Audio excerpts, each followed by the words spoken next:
want service would sign up for it today if it were available to them, but it's not. How can we help you get there? So that's what this is all about. Well, and if there are other areas that usually these, and I'll say these are generally very, very good. They're not perfect. So what other areas can you tell me about here? The Parentsville community is showing service and there's not service.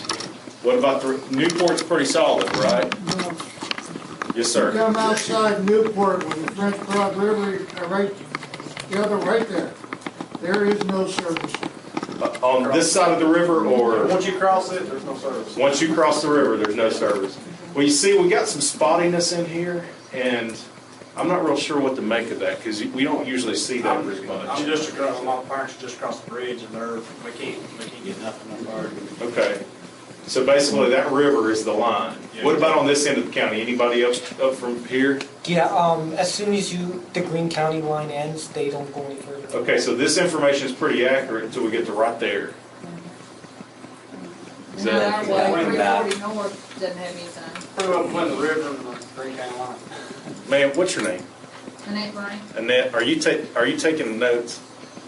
Yeah. Would you mind to do that? I'm not taking notes. Would you mind to do that? Well, somebody needs to be a note taker if you You're probably would. being recorded. What's that? You're probably being recorded. Oh, well, that's true. That's true. Well, I'm going to move on to our density map, so we'll just take this part with an asterisk, and that's information I need to take back and verify for you. What this tells us, this green color out of here, again, this should be where service is available, like around Newport is and up in Greene County. So we know what we're dealing with here on this now. So basically from about right there, this area all out in here. But the way to read this, the yellow is 0 to 8 households per square mile. Then as you move darker on the spectrum, we're going to have a higher population density, a higher concentration of households.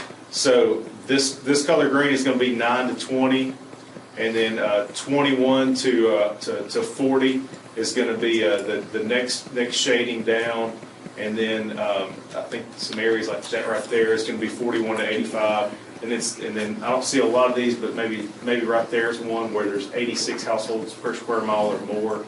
So this is all based on census tracts. So this is kind of what we're dealing with, and I wish I knew what this information looked like, because you see, it looks like some of our higher density areas are here and here, and it would then probably follow that this part in here, which we're showing is served, that isn't, probably looks more like these areas. So before I confuse everybody too much, basically what that means is that tells us where people live who have service or don't have service. So obviously we're seeing that the highest concentrations of population in the county that do not have service are right in this area here. Again, I'm just ignoring the fact that we're showing that. So what does this mean? How do we take advantage of this? Well, I want to step back and kind of bring us up to speed on where the team in Cocke County has been that may or may not have included some of you.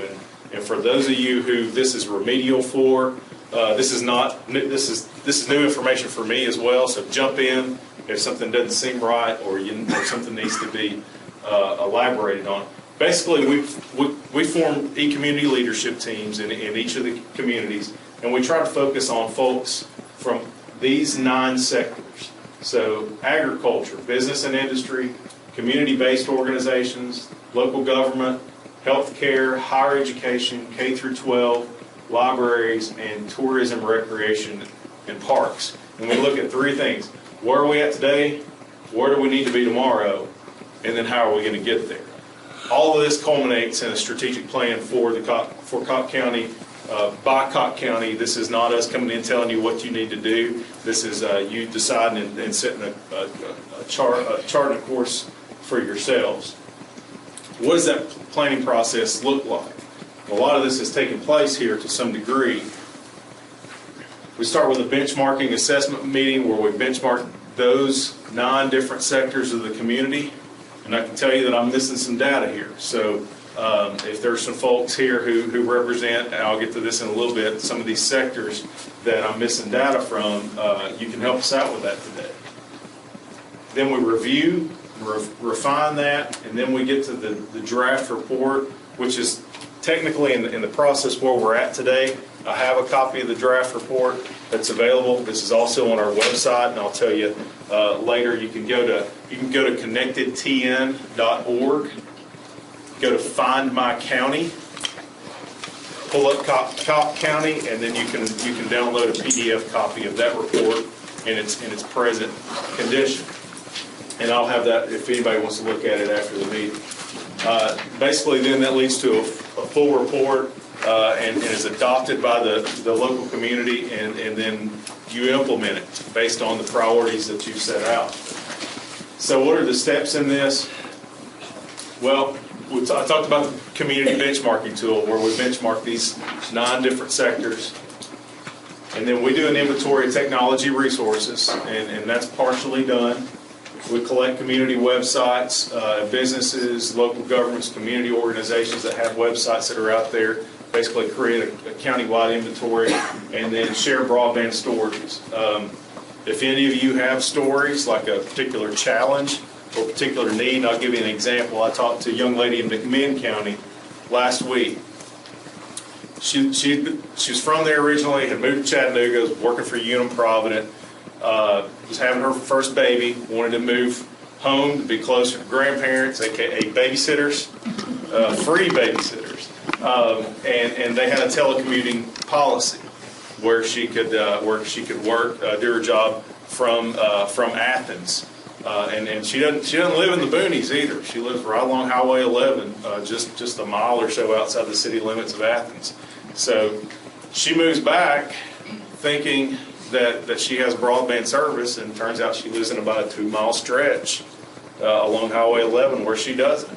So, baby's here and she's on maternity leave, and we're trying to see what we can do to help her out.